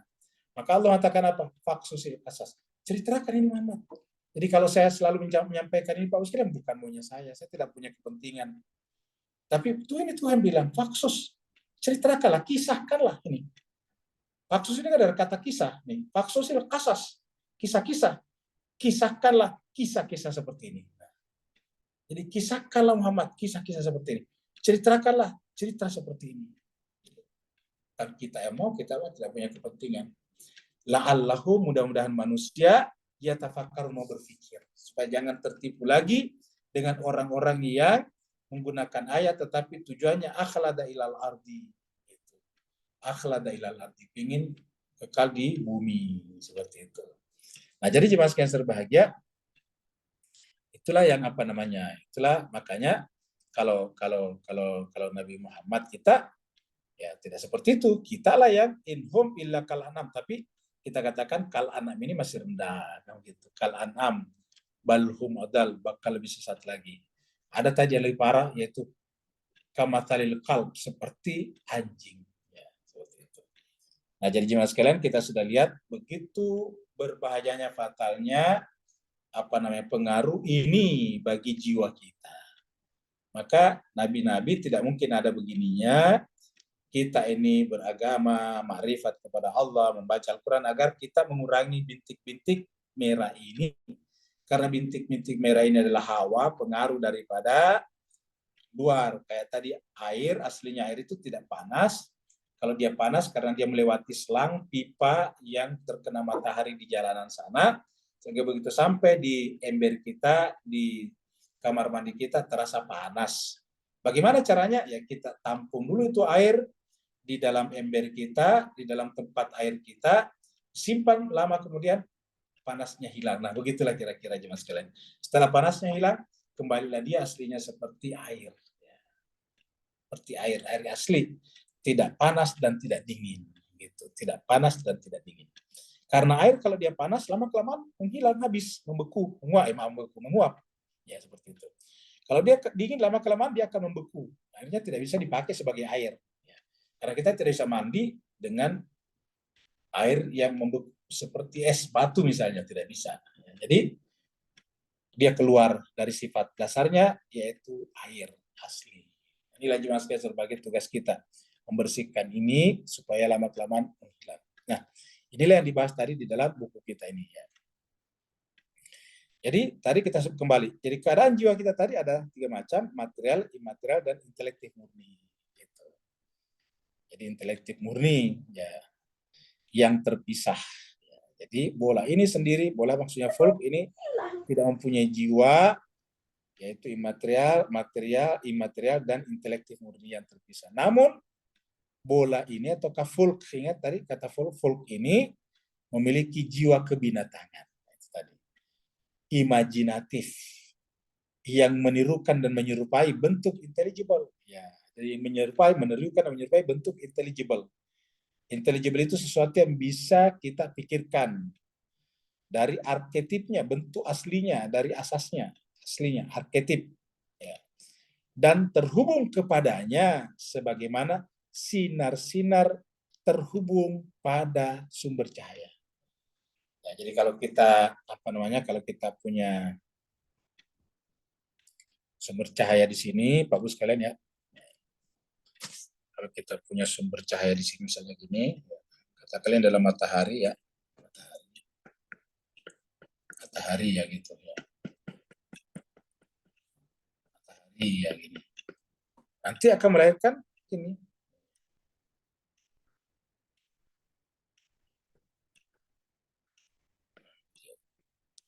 Seperti begitu, seakan-akan begitu. Ini namanya cahaya, dan ini tidak pernah terpisah dengan ini. Jadi ini, dan seterusnya tidak pernah terpisah dengan ini. Ya, pusatnya nggak bisa terpisah. Karena terpisah nggak ada di sini. Karena kan ini partikel cahaya yang ada di sini terlontar dari sini, jadi tidak pernah terpisah. Nah, gitu. Begitu terpisah, habis di sini, maka menjadi gelap lagi di sekitarnya.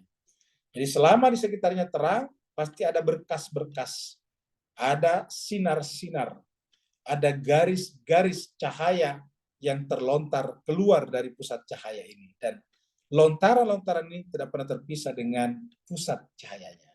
Nah, seperti itu nih. Bola ini memiliki jiwa kebinatangan imajinatif yang menirukan dan menyerupai bentuk intelligible dan terhubung kepadanya ingat kepadanya nih. Ini kata-kata kepadanya di sini adalah nyak besar ini, Allah maksudnya. Nyak. Terhubung kepadanya sebagaimana sinar-sinar terhubung pada sumber cahaya. Sebagaimana sinar-sinar terhubung pada sumber cahaya. Alam biasa dia bola ini tadi. Folk ini kan alam jagat atau semesta. Alam bola atau folk ini juga terhubung dengan jiwa imajinatifnya seperti hubungan bayangan dengan benda yang membayanginya. Hubungan bayangan dengan benda yang membayanginya. Ya, gimana ini tinggal sedikit. Namun baik alam yaitu folk ini maupun jiwa binatangnya, jadi baik kalau kita bawa ke sini, baik yang di luar ini, tubuh ini, bagian dari tubuh ini satu kesatuan dengan alam, ataupun jiwa kebinatangannya, jiwa imajinatifnya ini, maupun jiwa binatangnya dengan kekuatan imajinatif yang terbatas untuk mengetahui, dengan kekuatan untuk mengetahui yang mereka miliki. Mereka apa? Yaitu alam, fulk, adalah lenyap dan sirna. Tidak ada. Pada akhirnya dia akan lenyap dan sirna tanpa hentinya. Dengan pembaruan dan aliran yang terus-menerus. Ya. Apa yang terus ada dari fulk ini dengan Tuhan adalah sebuah kata. Hanya sebuah kata, yaitu kun. Ya. Hanya sebuah kata, kun. Kun inilah yang disebut dengan logos dalam bahasa Yunani. Atau logos itu bentuk intelligible. Logos itu ilmu. Ya. Jadi ilmu kita itu berasal dari kun. Jadi apa yang disebut dengan ilmu kita di sini? Ya. Jadi apa yang disebut dengan ilmu kita di sini? Ya. Jadi ilmu di sini, ya. Ilmu adalah berasal dari satu kata namanya kun. Ya. Kun. Ya. Jadi kata kun ini berasal dari mana ini? Dari Tuhan. Ya. Dari Allah di sini. Kun, jadi ada ilmu. Ya. Ilmu inilah yang kemudian kita sebut dengan logos tadi. Logos. Ya. Logos. Kun ini kita sebut dengan kata. Logos. Ya. Jadi ilmu ini adalah logos. Nah, cuma sekali berbahagia. Jadi kalau kita bicara tentang Allah, itu logos ilmu sebetulnya. Artinya bahwa semua ilmu itu berkaitan dengan Tuhan harusnya. Kalau kita bicara tentang Allah, ya logos ini, ya gitu. Logos ini ilmu, ilmu ini kun. Nah, jadi ini satu kesatuan sebetulnya. Jadi Allah ini zatnya di sini, ketika dia berkata, kan kata-kata ini dari dia, gitu. Dari kata-katanya kemudian kita pelajari jadi ilmu kan, ilmunya jadi logos, ilmu juga jadi logos, ya seperti itu. Jadi tidak bisa dipahami, tidak bisa dipisahkan. Ya. Jadi apa yang terus ada dari alam semesta ini dengan Tuhan adalah sebuah kata. Jadi yang mengalir terus menerus ada karena Tuhan selalu mengatakan kun. Selalu kata kunnya itu berlaku terus menerus. Kata kunnya Allah berlaku terus menerus. Dan dengan kata kunnya Tuhan, semuanya yang terterangi dengan cahayanya tadi menjadi fayakun. Kun, fayakun. Ilmu kita berkata dengan dia, berkaitan dengan dia, maka ilmu atau logos ini sebetulnya adalah dalam rangka mengenal dia. Jadi tujuan ilmu kita apa ke sini? Ilmu kita tujuannya agar kita mengenal dia, makrifat kepada Allah. Apabila ilmu kita tidak makrifat kepada Allah, nah berarti jangan-jangan terpotong kita, terputus kita, berarti kita tidak melihat ke dalam tadi di sini mana tadi. Ya, berarti kita tidak melihat ke dalam di sini nih. Kita hanya melihat keluar ini. Kita yang merah ini aja. Tidak pernah kita melihat ke dalam sini. Ya, seperti itu Pak Bos sekalian. Ya. Nah, jadi inilah apa namanya pembahasan-pembahasan itu sehingga kita bisa memahami semuanya jemaah sekalian, sehingga kita bisa benar-benar memahami hubungan semuanya ini. Jadi apa yang terus ada dari fulk ini dengan Tuhan adalah sebuah kata saja. Ya, yakni logos atau bentuk intelligible. Intelligible itu artinya bisa inilah yang bisa kita gunakan akal, makul yang namanya makul. Ya. Inilah yang makul. Ya, jadi dari sinilah muncul sesuatu yang makul. Makul. Ya. Makul, makul. Ya. Makul, ini kaf. Makul. Makul artinya intelligible. Intelligible. Ya. Intelligible. Makul bisa digunakan intelijen, apa namanya intelektual. Bisa digunakan intelek kita kepadanya makul. Inilah. Jadi ketika kita makul menggunakan akal berarti terhubung dengan ini. Jadi kerja akal ini adalah objeknya logos, tujuannya ini begitu Bapak sekalian. Maka kata-kata Tuhan, kenapa kamu tidak menggunakan akal selalu begitu. Maka dalam Al-Quran banyak sekali kata akal. Tadi malam di Tadabbur kita sudah bahas juga. Di kata-kata akal dalam Al-Quran banyak dan rumpunya juga banyak. Jadi kalau kita lihat di sini nih, ya kita tulis saja di sini Bapak sekalian ya. Ya. Kata-kata akal, ya, akal. Akal. Ini banyak sekali nih, 49. Baru akal. Belum lagi dengan fikir, kamu gitu. Tafakkarun, kita ganti misalnya. Kan satu rumpun ini. Fikir nih. Ini juga ini, ada 19. Ya tafakkarun, tatafakkarun. Ya. Kata-kata fikih misalnya, faqaha. Ya. Ada 22 ini, nafkah ini nih. Yafqahun. Ya, jadi seperti itulah. Ini kata-kata yafqahun ini muncul di sini nih. Nah, jadi itu baru. Belum lagi dengan ulul albab, ulil absar, ulil nuha, itu semuanya satu rumpun. Banyak sekali. Jadi Al-Quran itu luar biasa sebetulnya mendorong kita umatnya, orang mengimaninya untuk benar-benar menggunakan instrumen yang Tuhan berikan kepada kita itu intelek, sehingga dia menjadi seperti dikatakan tadi di sini intelligible. Mana tadi? Ya, intelligible. Ya, yang kekal ada dalam pengetahuannya. Kekal ada dalam pengetahuannya. Kenapa? Logos itu dari dia. Yang kekal ada dalam pengetahuannya, sebagaimana firman-Nya, apa yang ada di sisimu akan lenyap. Ya. Apa yang ada di sisimu akan lenyap. Surat An-Nahl ayat 96. Ya, ini dia. Surat An-Nahl, surat 16. Ya, 96. Ma'indallah, ma'indahu yanfadu. Ya, 96. Ma'indakum, bukan ma'indallah, ma'indakum, apa yang ada di sisi kita, yanfadu. Apa yang ada di sisi kita, yanfadu akan lenyap. Ini dia. Ma'indakum yanfadu, apa yang ada di sisi kita manusia ini tadi, angka ini, yang mana dimaksud di sini? Ya ini tadi. Ya, ini mana tadi? Ini dia. Semua yang ada ini akan lenyap, termasuk yang masuk titik-titiknya akan lenyap. Kita akan kecewa kalau menyimpan ini sampai mati. Kenapa akan lenyap? Ma indakum yanfadu wa ma indallah baq. Nah ini dia. Wa ma indallah bakin. Baqa. Jadi apa yang ada di sisi kalian akan lenyap, hilang. Wa ma indallah baqin, dan apa yang ada di sisi Allah telah kekal. Ya.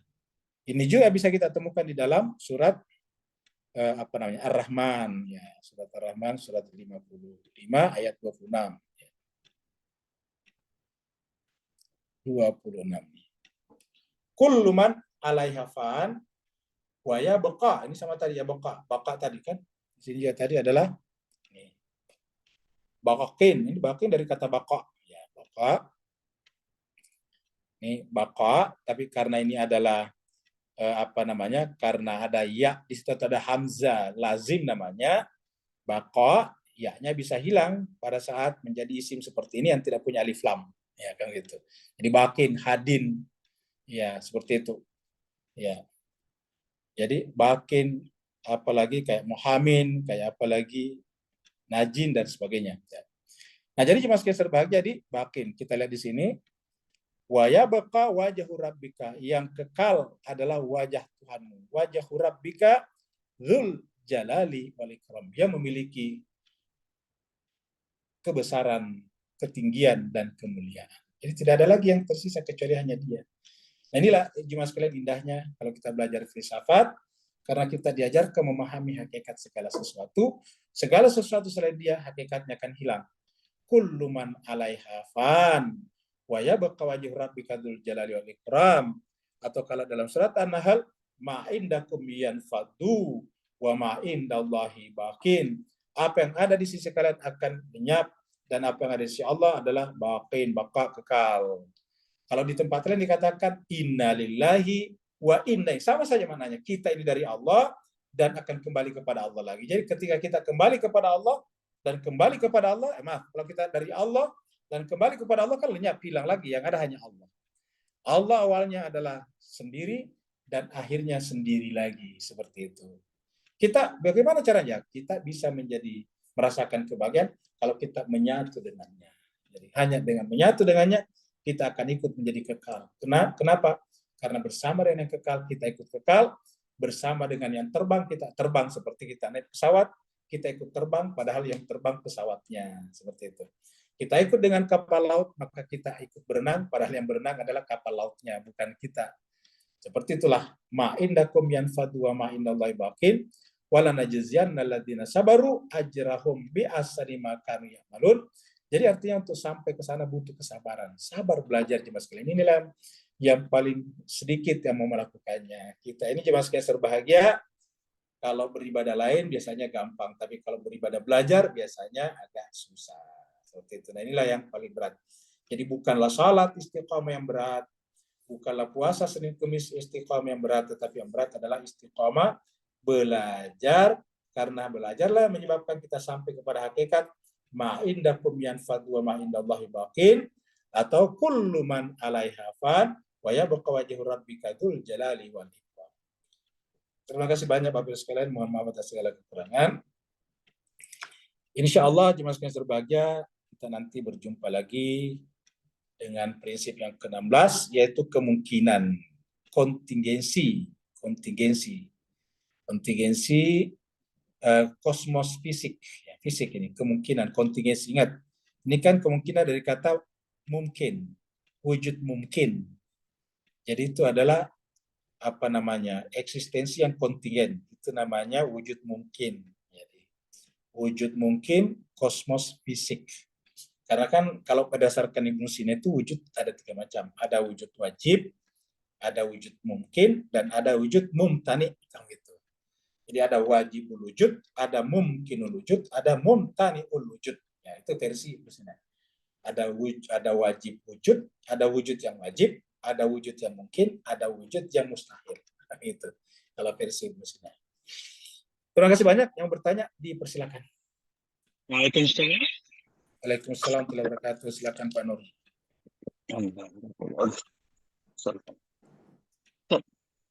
Beri pencerahan dalam falsafah kun fayakun tadi dengan konteks saat kita melihat cermin kita berdoa disempurnakan akhlak kita yang saya asumsikan sebagai kata-kata daripada penciptaan. Padahal dalam kita tengok cermin tadi, kita minta disempurnakan akhlak. Persis seperti mana Allah telah sempurnakan ciptaan kita. Maka ini membawa kepada satu asumsi lain yang minta diperbetulkan. Ketika Allah hubung kaitkan alam sana dengan alam sini, alam moyang kita bermula dengan alam Adamah tadi, malaikat tanya dengan pakai perkataan Hamzah tadi. Sedangkan yang tadi Ustaz kupaskan dalam konteks fahada di alam sini, maka dia pakai hal. Dua adalah tanda soal. Jadi pencerahan antara bola langit tadi Ustaz, dalam konteks yang sesuatu. Barakallahu. Ya baik, Bang Sekalian berbagi, ada selain daripada pertanyaan Pak Nur, kita menerangkan juga sedikit surah Ali Imran ya. Jadi kalau kita kalau kita berdoa, kalau kita bercermin kan kita berdoa tuh. Ya Allah, anta ahsanta khalqi fa hassin khulqi. Ya Tuhan, engkaulah yang telah. Jadi alhamdulilladzi ahsanta khalqi fa hassin khulqi. Ya Allah, segala puji bagimu yang telah memperbaiki, menyempurnakan khalqu, ciptaanku. Jadi kita mengatakan ahsanta khalqi, engkaulah yang mengahsankan ya ciptaanku, fahassin khulqi, maka sempurnakanlah akhlakku. Ahsanta khalqi fahassin khulqi ya. Jadi ahsanta khalqi fahassin khulqi. Nah itu dia. Jadi kalau kita tulis di sini ahsanta khalqi fahassin khulqi. Kita ambil sepotongnya saja jemaah sekalian ya biar enak ya. Ini adalah ahsanta khalqi.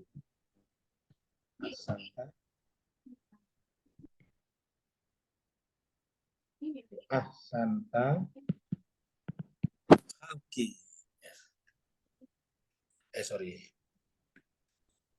Ahsanta khalqi ya. Tadi ya. Ahsanta khalqi ini. Khalqi ini ada ya-nya di sini ya. Khalqi ya. Ahsanta khalqi, baru kemudian fahassin khulqi. Jadi kita potong saja hassin. Hassin khulqi ya. Sama tulisannya khulqi. Nah, jadi bedanya di sini adalah fathah, di sini adalah dhamma. Khalqi khulqi. Ya. Engkaulah Tuhan yang telah mengihsankan khalqu, ciptaanku, maka hassin khulqi. Ya, ini dia. Khalqi khulqi sama. Nah, jemaah sekalian berbahagia. Kalau sudah sama-sama baik khalqi, baik khulqi, nah itu namanya manusia sempurna. Itu disebut dengan ahsanu takwim. Nah, itu ahsanu takwim, bukan lagi hal, tapi takwim.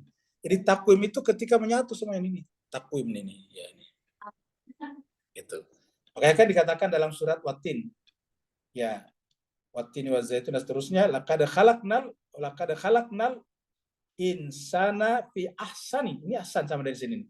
Fi ahsani taqwim. Apa itu ahsani taqwim? Kalau ahsan khalq dan ahsan khulq. Jadi kalau ahsan khalq dan ahsan khulq itu namanya ahsan taqwim. Nah, seperti itu yang terjadi. Kalau tidak seperti itu, ahsan khalq tapi tidak ahsan khulq, nggak bisa, lebih rendah ke bawah. Summa radadnahu asfala safilin.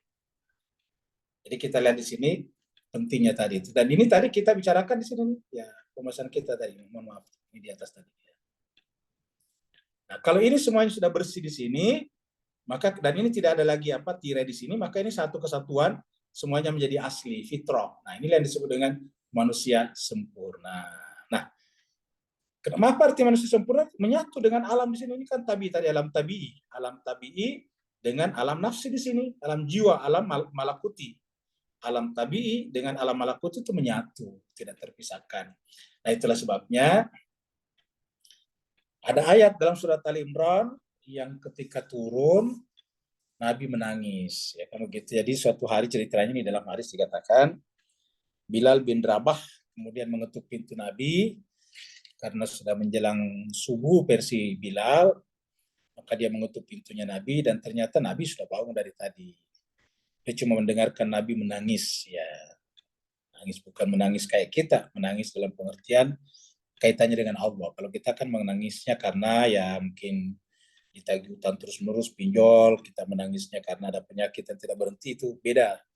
Suasana tangisnya beda. Kalau tangisnya Allah kan, tangisnya Nabi kan berkaitan dengan kesyukuran dan kerinduannya kepada Allah. Itu tangisnya seperti itu, tangis haru, tangis indah, kan gitu.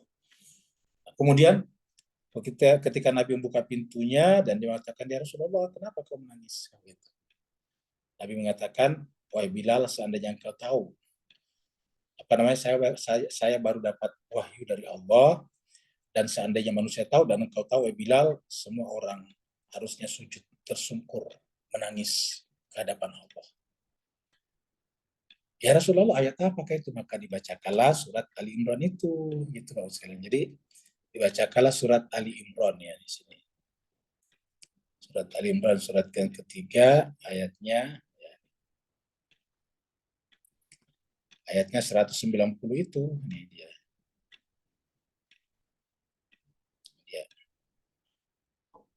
Kata Nabi, inilah turun ini. Inna fi khalqis samawati wal ardi. Sungguh pada penciptaan, ini kata khalq tadi ini. Perhatikan juga sekalian tadi. Khalq. Khalq. Ini khalq dan khulq. Nah, ini. Khalq dan khulq. Inna fi khalqi samawati wal ard. Sesungguhnya pada penciptaan langit dan bumi. Waqtilafil laili wan nahar. Perputaran pergantian malam dan siang. La ayatin, benar-benar ada tanda-tanda kebesaran Allah li ulil albab, bagi orang-orang yang menggunakan akal pikirannya. Li ulil albab. Lagi-lagi nih kita katakan tadi satu rukun dengan kata akal. Li ulil albab, makanya di sini pun diterjemahkan berakal. Li ulil albab. Ya. Siapakah ulil albab itu? Alladzina yadhkuruna Allaha qiyaman wa qu'udan wa ala junubihim wa yatafakkaruna fi khalqis samawati wal ardh. Yaitu orang-orang yang selalu mengingat Allah dalam keadaan berdiri, duduk ataupun berbaring. Seraya tafakkaruna, memikirkan, mentafakuri fi khalqi, pada penciptaan langit dan bumi. Baru ditutup dengan Rabbana, wahai Tuhan kami. Ma khalaqta hadza batila, saya tidak menemukan kebatilan di semua realitas. Dalam semua realiti, dalam semua alam semesta, tabi'iyah ataupun bersifat nafsiyah dan juga malakuti, saya tidak menemukan batilan. Rabbana ma khalaqta hadza batila. Kenapa? Karena Tuhan di surat Al-Mulk mengatakan, coba pergilah. Ya. Hal min futur, apakah ada futur dalam penciptaan alam semesta? Apakah ada cacat? Rabbana ma khalaqta hadza batila.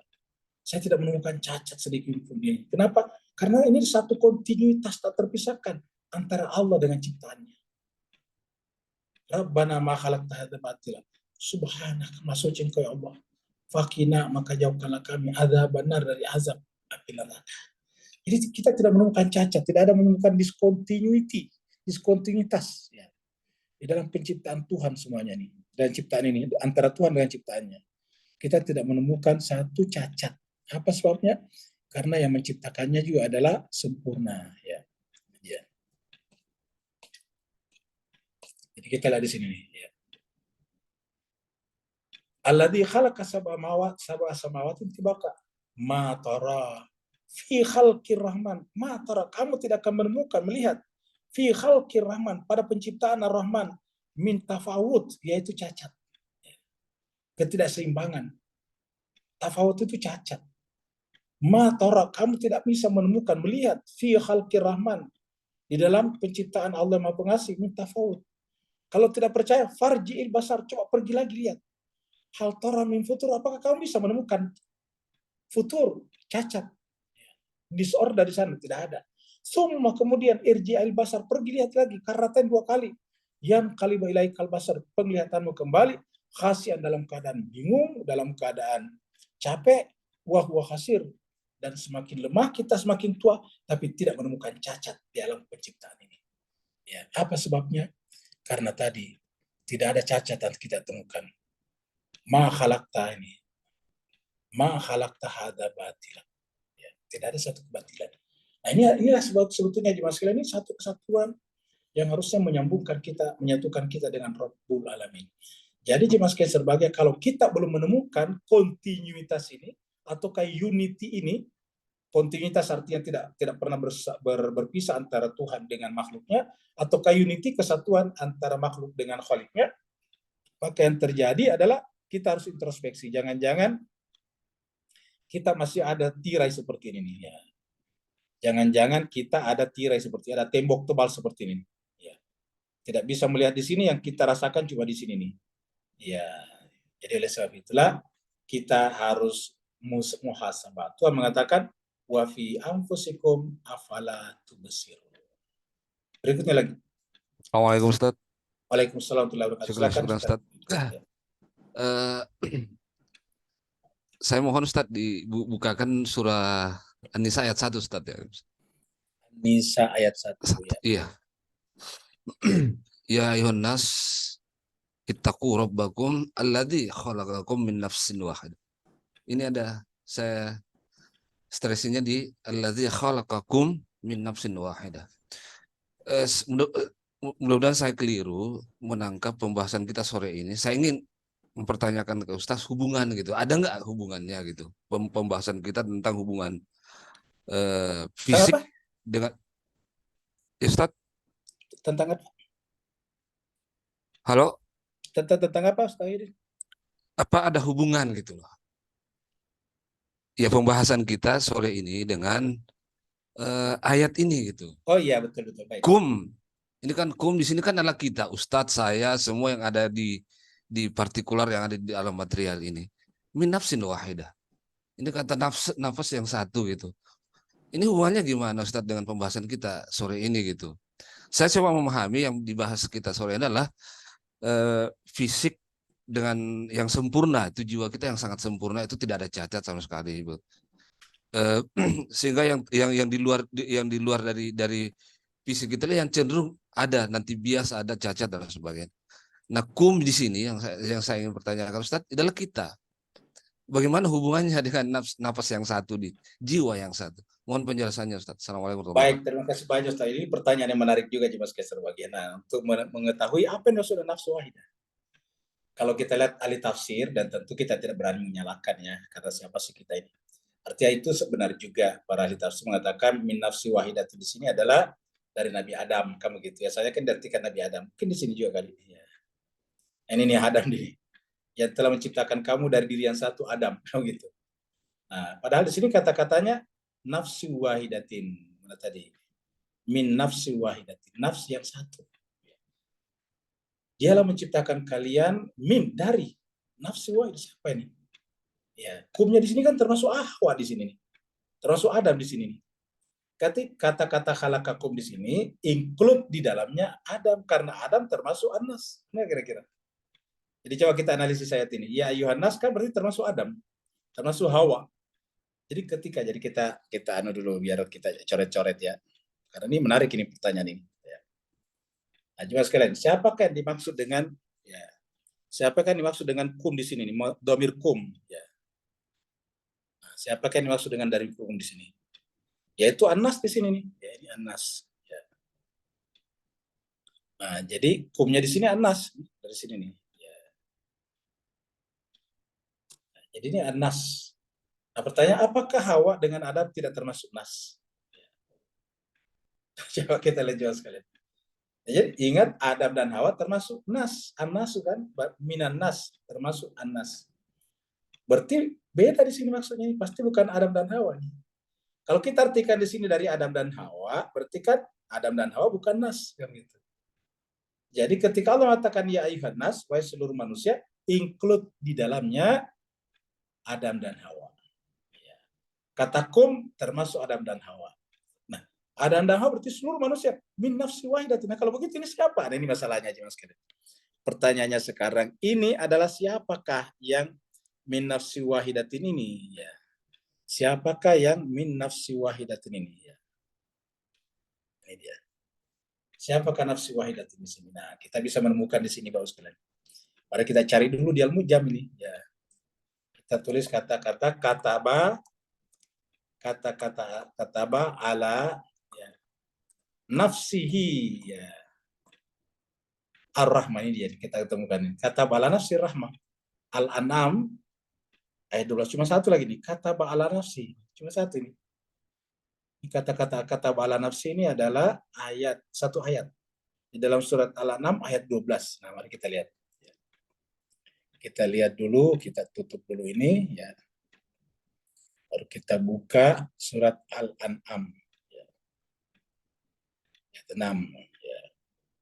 Ayatnya tadi ayat 12. Nah, 12. Ini dia. Qul, katakanlah Muhammad, liman ma fis samawati wal ardh. Katakanlah kepunyaan siapakah apa yang ada di langit dan di bumi. Qul, katakanlah lillah, semuanya milik Allah. Kataba ala nafsihi. Jadi ini ada kata-kata nafsi di sini. Kataba ala nafsihi. Dialah yang menentukan atas nafsnya. Jadi Tuhan itu adalah nafsi sendiri, nafsi rahmah. Inti nafsnya Allah adalah rahmah. Kataba ala nafsi rahmah.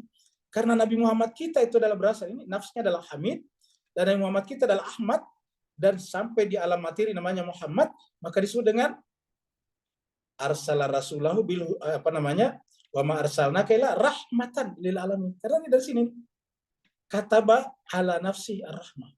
Berarti nafs tunggal. Nah ini ya, ingat kata-kata nafs ini Tuhan punya nih, nafsnya. Jadi kalau kita terjemahkan dengan bahasa Arab tidak pakai ini, kataba dia menetapkan ala atas nafsnya. Hi di sini adalah domir. Ya, dari domir Allah. Jadi dialah menetapkan atas nafsnya ar-rahmah. Nah, sekarang setelah kita memahami bahwa nafs ini adalah Allah, nah sekarang bisa kita pahami sekarang di sini. Ya. Ya ayyuhan nasu taqu rabbakumul ladzi khalaqakum min nafsi wahidah. Kalau begitu terjawab siapa itu nafsi wahidah? Allah. Coba kita lihat di sini gimana sekalian. Berarti ini nafsu wahidah, ini tunggal nih. Kan di awal. Dari sanalah kita bermula. Nafsi wahidatin. Iya. Dan inilah jemaah sekalian berbahagia yang sejalan dengan surat Ar-Rum. Faqim wajhaka lid-dini hanifah fitratullah allati fataran nas alaiha. Di mana fitrah itu? Nafs. Fitratullah allati fataran nas. Jadi sama nafsnya nih. Nafs manusia sama dengan ketika Allah mengatakan kami menciptakan nafs, ya. Wa nafsin wa ma sawwaha. Wa nafsi wa ma sawwaha. Nafs sama dari Allah. Ya. Nah, jadi jemaah sekalian berbahagia, jadi kita jawab pertanyaan Ustawidi tadi bahwa ada hubungan yang sangat erat, bahkan tidak bisa dipisahkan antara ayat ini dengan pembahasan tadi. Satu kesatuan, yaitu nafsnya dia sebetulnya. Kita ini adalah tidak ada apa-apanya. Innalillahi wa inna ilaihi rajiun. Ma indakum yanfadu wa ma indallahi bakin. Kullu man 'alaiha fanin wa yabqa wajhu rabbika dzul jalali wal ikram. Terima kasih banyak Bapak sekalian atas perhatiannya. Mohon maaf atas segala kekurangannya. Kita akhiri sampai di sini karena kita masih ada lagi Ustaz pertanyaan di ada chat room. di chat room ya. Mudah-mudahan kita semuanya bisa diberikan kemampuan untuk memahami tadi pembahasan-pembahasan itu. Ya, alhamdulillah Ustaz sudah menampakkan siapa kita dalam bentuk rajah lukisan betul kiasan ya. Dan perjalanan manusia mengenali diri lewat ilmu yakin betul, ainul yakin dan terus ke hakul yakin betul. Yaitu mengenal hakikat sesuatu kepada hakikat itu sendiri betul sekali. Namun manusia itu yang berasal dari non materi lalu masuk ke alam materi dunia dan akan kembali lagi ke non materi. Persoalannya apakah fungsi manusia sebagai manusia dalam kasus Karbala? Ya. Apa fungsi manusia dalam kasus Karbala? Sederhana jawabannya. Karbala itu adalah sebagai panggung stage, sebagai wayang, bioskop untuk Allah pertunjukkan bagaimana penampakan manusia yang sempurna. Kalau kita tidak berada di situ, berarti kita belum masuk kategori manusia yang sempurna. Kalau kita belum masuk manusia yang sempurna, berarti sama tadi gambar kita masih ada tirai di tengah-tengahnya tadi itu. Kita terpisah dengan alam dunia dengan alam malakut, alam ilahi, alam lahut. Nah, seperti itulah. Jadi Karbala itu adalah menjadi caranya Tuhan. Seakan-akan Tuhan mengatakan inilah dua alam. Satu alam dunia, satu hakikat alam lahut. Dan Tuhan menyerahkan kepada kita, up to you as you like. Terserah kalian yang mana kalian suka. Allah tidak paksakan kepada kita like Rafidin. Tetapi kalau kita bersama di sebelah kanan, kita bersama dengan para syuhada Karbala yang di sana penghulunya adalah Imam Hussein. Sedangkan kalau kita ada di sebelah sini, kita berada di alam hawa nafsu. Tadi dikatakan mengikuti hawa nafsu, yang perturutkan hawa nafsunya, dan pemimpinnya, penghulunya adalah Yazid bin Muawiyah bin Abu Sufyan. Terima kasih banyak. Wa'alafu minkum. Wassalamualaikum warahmatullahi taala wabarakatuh. Waalaikumsalam Waalaikumsalam warahmatullahi wabarakatuh. Syukran Ustaz, syukran. Terima kasih banyak Bapak Ibu sekalian. Mohon maaf atas Terima kasih banyak. Terima kasih Pak Ustaz, Bu Ayu, Pak Ibu semua.